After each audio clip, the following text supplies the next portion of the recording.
আল্লাহরে আমি আল্লাহ না তোরে এত নিয়ামত দিয়া সুন্দর করে বানাইলাম, এই আসমান বানাইয়া কোরআনের কোথাও বলি নাই আসমান সুন্দর করে বানাইছি, জমিন বানাইয়া কোথাও বলি নাই জমিন সুন্দর করে বানাইছি, গোটা সৃষ্টি জগৎ বানাইয়া কোথাও বলি নাই সুন্দর করে বানাইছি, কিন্তু মানুষ রে তুই 3.5 হাত তোরে বানাইয়া কোরআনে একটা নয় দুইটা নয় 4টা কসম করে বলছি তোরে সুন্দর করে বানাইছি।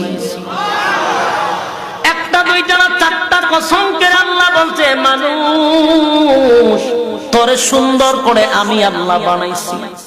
والتين তিন ফলের কসম, ওয়াজাইতুন জাইতুন ফলের কসম, ওয়াতুর সিনিনা সিনাই পর্বতের কসম, ওয়াহাযাল বালাদিল আমিন পবিত্র মক্কা নগরীর কসম। 4টা কসম করে আল্লাহ বলেন লাকাদ খালাকনাল ইনসানা ফি আহসানি তাকওয়িম।